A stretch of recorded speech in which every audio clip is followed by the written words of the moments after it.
आज हम जो फिजिक्स सेकंड पेपर है बीएससी पार्ट फर्स्ट का, उसका जो टॉपिक है सरलावत गति, उसका हम अध्ययन करेंगे।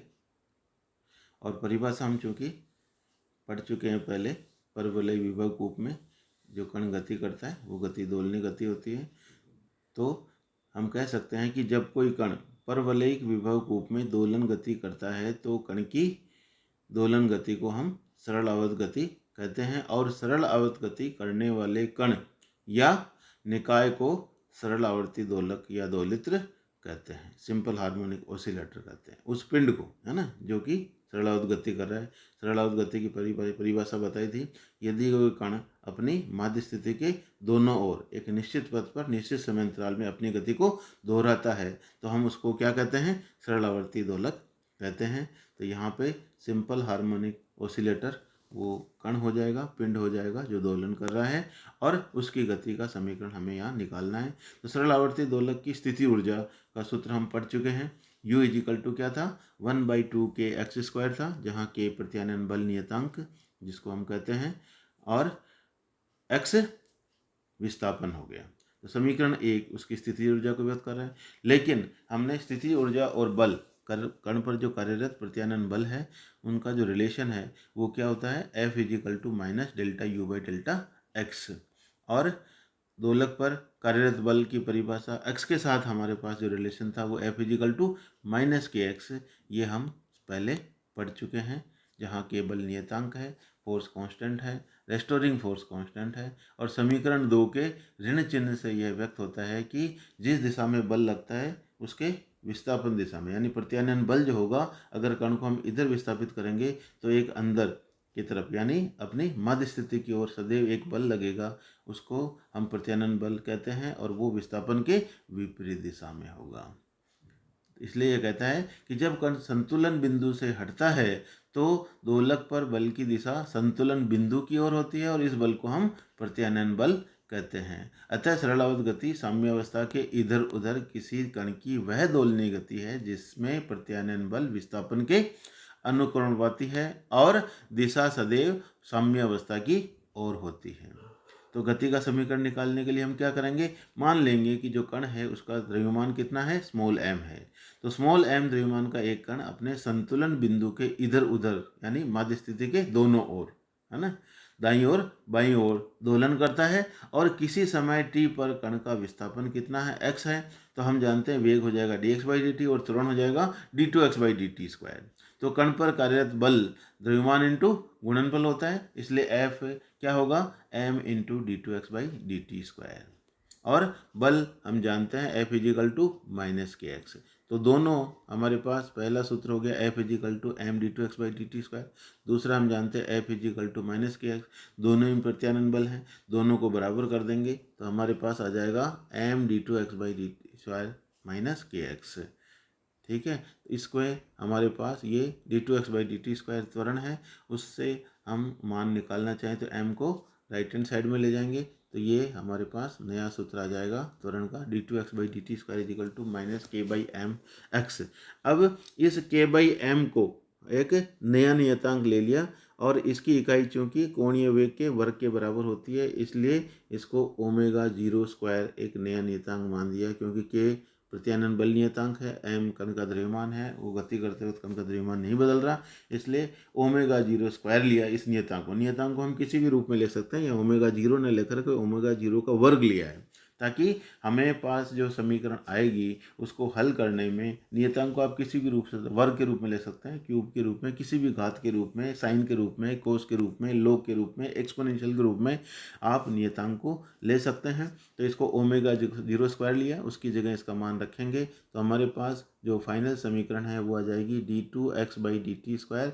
राइट हैंड साइड में था माइनस ओमेगा 0 स्क्वायर, उसको यहाँ पे लेफ्ट हैंड साइड में लिया तो प्लस हो जाएगा omega 0 square x equal to 0। तो ये जो समीकरण 4 आ रही है ये सरलावत गति की अवकल समीकरण कहलाती है। क्या कहलाती है, differential equation of simple harmonic oscillator.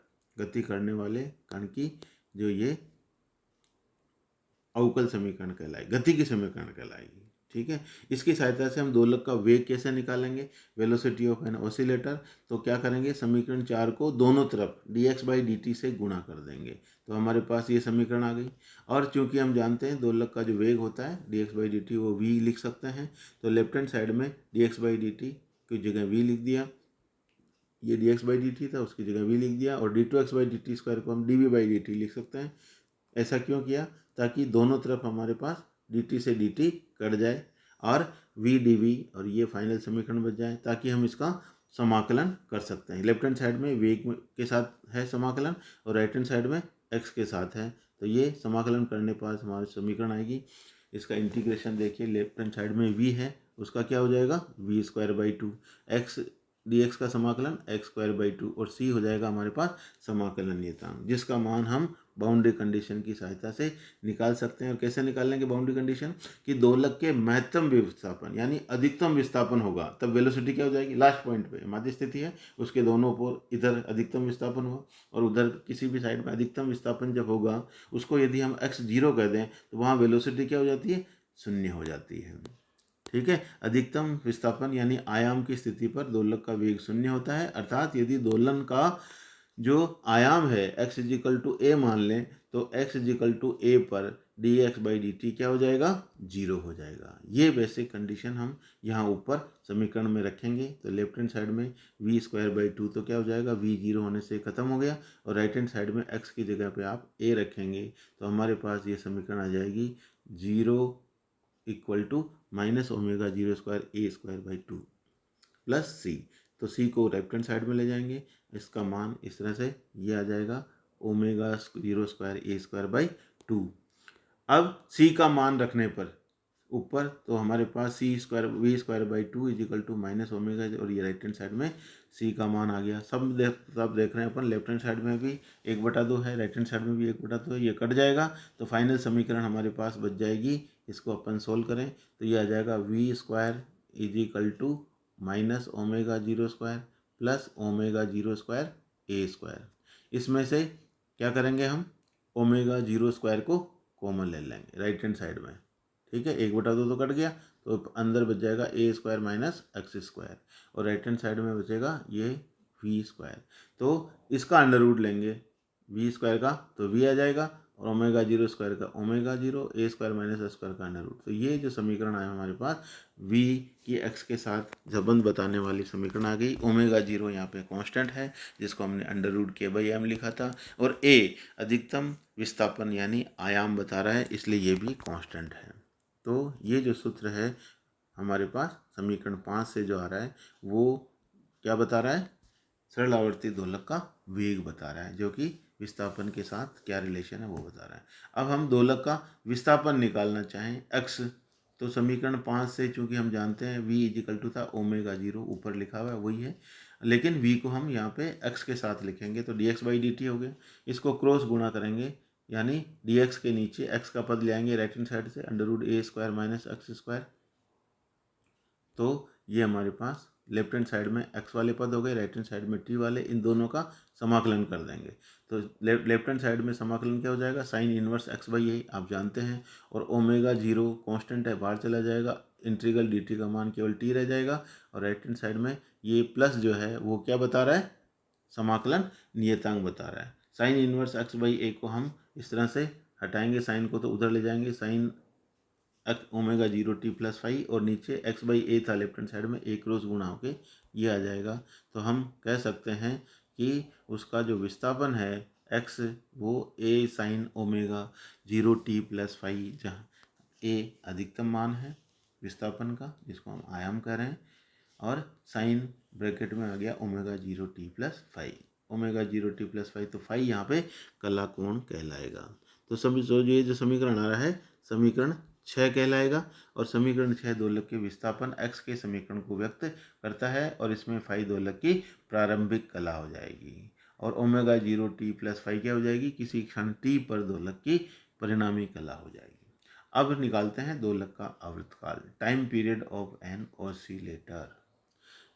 हमारे पास जो कि विस्थापन और का जो समीकरण था वो x equal to a sine ω0t plus 5 था। हम जानते हैं साइन में यदि 2 पाई जोड़ दें, sine theta equal to sine 2 pi plus theta होता है, ये बता रखा है।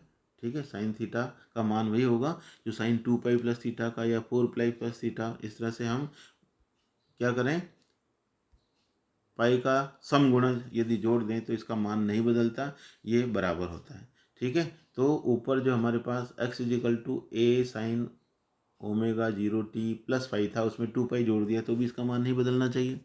इसको आगे ओल हल करें, यानी ओमेगा 0 को कॉमन ले लें तो ये t plus 2 pi upon omega 0 इस तरह से मान आ जाएगा। और इस चूँकि ओमेगा 0 का अंदर ये जो ब्रैकेट है ये भी समय को ही बता रहा है। टी में आपने 2 पाई प्लस ओमेगा 0 समय में समय जोड़ सकते हैं, इसको नया नाम दे दिया, क्या है, 2 पाई अपॉन ओमेगा 0 को टी डेज कह दिया इन्होंने, ये नया नया टाइम दे दिया। तो इसको रखेंगे तो ये समीकरण आ जाएगी x equal to omega 0 t डेज प्लस 5। तो दोनों समीकरण से उसका मान नहीं बदलना चाहिए, x तो वही रहेगा, इसलिए हम कह सकते हैं ये भी हमारे पास x और ये t और t डेज पर दोनों का विस्थापन क्या है, समान है, यानी इतने समय अंतराल में वो वापस उसी समय पे आ जाता है। और हम जानते हैं पुनः उसी बिंदु पर आने पर जो लगा समय है उसको क्या हम कहते हैं, आवर्तकाल कहते हैं। तो t आवर्तकाल की परिभाषा t डेज माइनस टी हो जाएगी और t डेज का मान हम रख देंगे यहाँ पे इसमें, तो ये t से t कट जाएगा और एक्चुअल में कैपिटल T हमारे पास क्या रह जाएगा, 2 पाई अपॉन ओमेगा 0। तो ओमेगा कोणीय वेग हम जानते हैं दोलक का, वो इस तरह से जो हम जानते हैं वही हम यहाँ पे लिख रहे हैं कि t इजिकल टू है 2 पाई अपॉन ओमेगा, ये लिखा हुआ है t इजिकल टू 2 पाई, है ना, सूत्र से ऊपर जो हमने सोल्व किया वहाँ से t का मान आ गया 2 पाई अपॉन ओमेगा 0। और हम जानते हैं कोणीय वेग होता है 2 पाई अपॉन टी, तो ये ओमेगा 0 इस तरह से कोणीय वेग को बता रहा है। और हम जानते हैं ओमेगा 0 एक कांस्टेंट था और उसका मान था √k/m, तो वो यहाँ पर रख देंगे तो आवर्तकाल का मान हमारे पास आ जाएगा t equal to √2 pi t=2 पाई√m/k।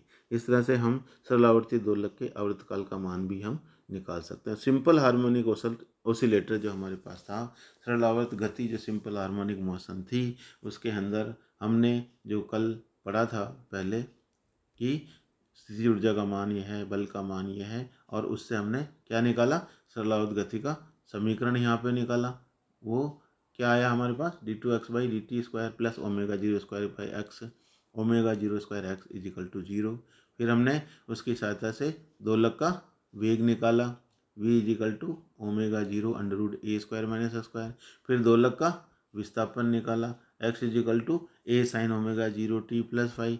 फिर हमने दोलक का आवर्तकाल निकाला, t इजिकल टू 2 पाई√m/k।